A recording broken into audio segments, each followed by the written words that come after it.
YouTube, warbles on a lot here, and as you can see,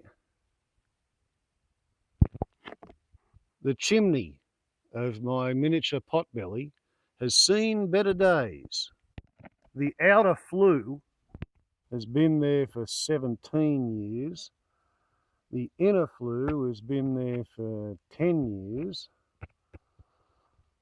The composite weather shield on the top of it, I think that's probably about 5 years old, well, since last time I worked on it. And there is an inner flue, and it would be 10 years old as well. The outer flue is 5 inches diameter. The inner flue is 4 inches diameter. And both the ones up there are galvanized iron. Just like this one on the chimney of my water heater. And the trouble with galvanized iron is that it rusts eventually, but it's cheap. But, well, let's face it, I'm 56, and in 10 years' time, I don't think I want to go climbing around on the roof replacing another flue pipe. So I decided that before this winter, it might be a good idea if I replaced the flue, and this time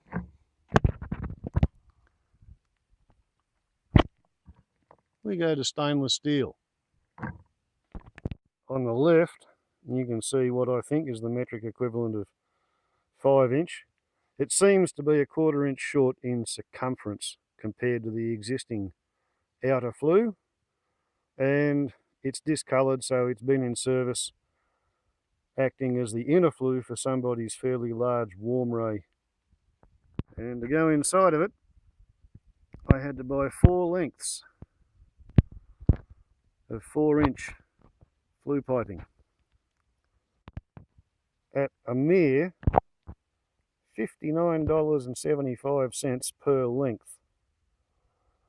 And the really sad bit is I really only needed a little bit out of the 4th one, but you've got to have your inner flue the correct length, and sacrificing height to save 60 bucks didn't seem to be worth it. So yeah, $240 odd for the inner flue. The outer flue was free. Stainless steel pop rivets to go into it, because whoever put the pipe together last time obviously used mild steel rivets because they were all rusted out. I've used stainless rivets to plug sundry drill holes, and then I've gone and drilled air inlet holes for the cooling air which I want to circulate between the inner and outer flue, because the big issue with a potbelly stove burning hardwood inside an insulated 10-foot by 12-foot lawn locker, the big issue is not getting too hot. Therefore, the thermal insulation behind which the polystyrene foam has been melted on numerous occasions, and down here we can see all the old cooling holes have been blocked by ash falls, because we're getting a hot spot about here and another hot spot about 4 or 5 inches below where the triangular bracing strap attaches. So yeah, the inner galvanized pipe is completely burnt out, and it's dumped sufficient ashes down into the flue gap, but the flue has been overheating and thus melting the foam despite the thermal insulation there. I suppose I better explain this while I'm at it. To get rid of excess heat from half of the Potbelly, that's a thermosiphon driven heat exchanger which sucks cold air in from the outside introduces it to the bottom, feeds it through the horseshoe. The horseshoe has corrugated iron, micro groove corrugated interior, and then the hot air departs to the bunk room, and the return circuit is that pipe down there wrapped in orange.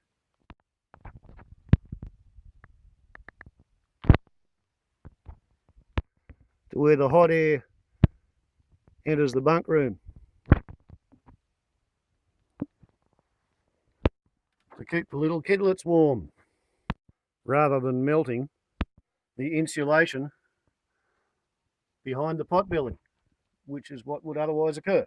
So anyway, this job's going to be messy as bastard. So the first step is get rid of as much ash as possible.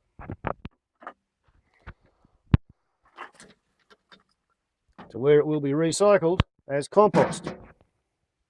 Do what we can to drape it and try and catch the worst of it. So now I have no excuse but to shift the ladder and see what we can see to actually start on the job. Okay, so the repurposed ridge capping over the top of olive oil tin has had it and gone. That's what's left of the top end of the inner flue, which we now reveal in all its glory. And surprisingly, the bottom end is pretty good. It's the top end that's let go. Now, the idea is to cut around the bead of silicon.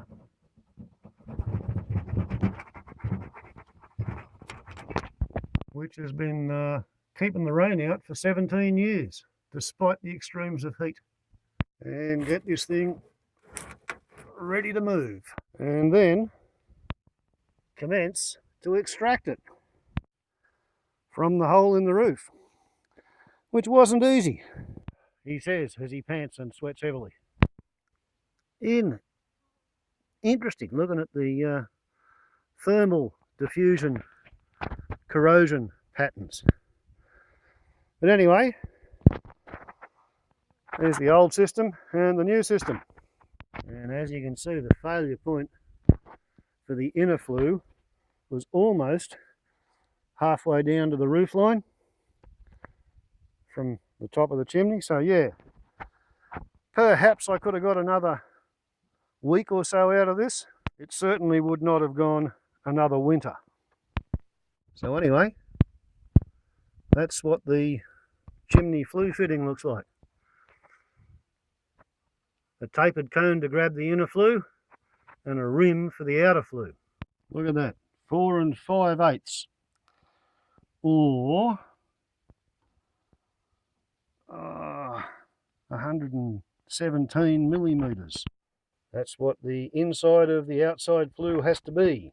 Whereas at the moment, it's about 1/4 of an inch, almost 1/2 an inch too large in diameter. But there's bugger all difference, and if I have to put a few crimps in it to take up the distance, then I will.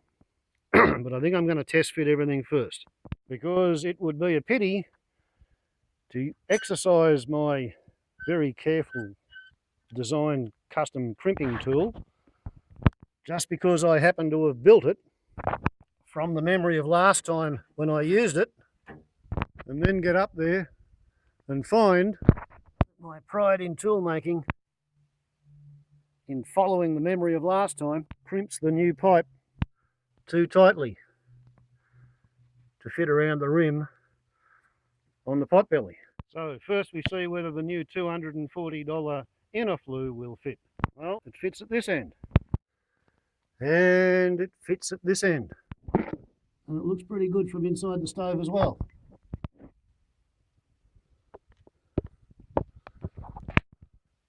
Try doing that shot with your big fancy camera. And the outer flue fits.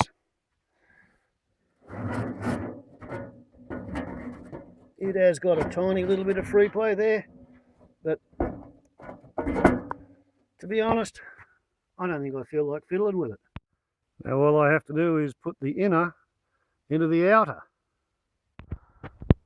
And I figure that would be an easier piece of assembly to do up here. So I have, as we can see. There, that looks pretty good. But before I take a tack hammer to close up the hole, we check the connection.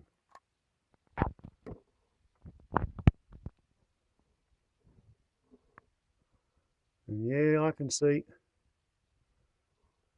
the new flue perfectly mated. And there you can see the inner connection. And I'll close that with a hammer and some silicone. But first, I better put the braces on. Actually, the old brace is looking pretty tired, so that looks like it's a pretty good fit. So we'll see how that goes. So now the final fitting.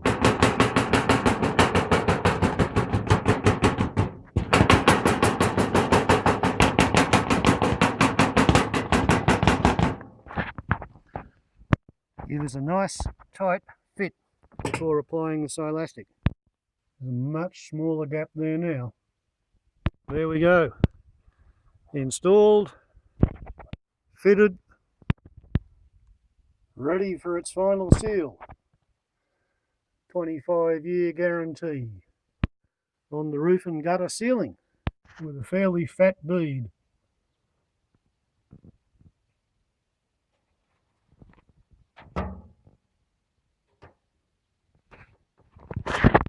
Squirt it up from the bottom all the way around. There we go. Barely used half a tube. Did done.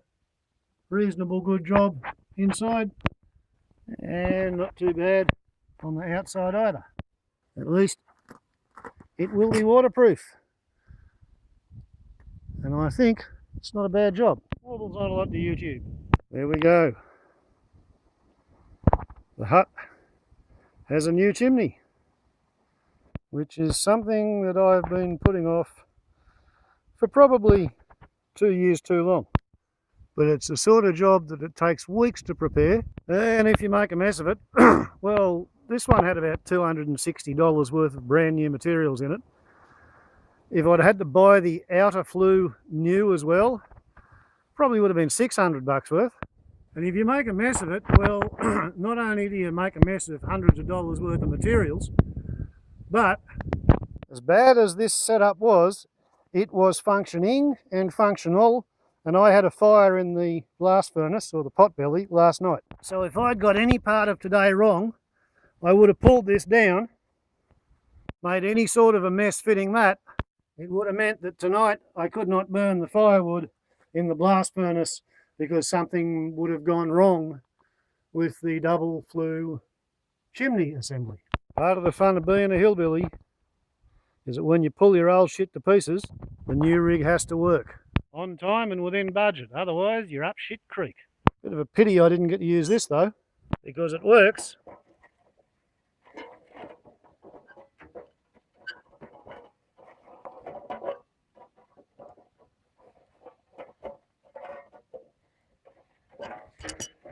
Really nice to put a crinkle cut edge and shorten the circumference of a tube.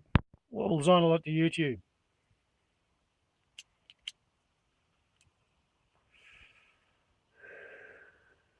Ciao.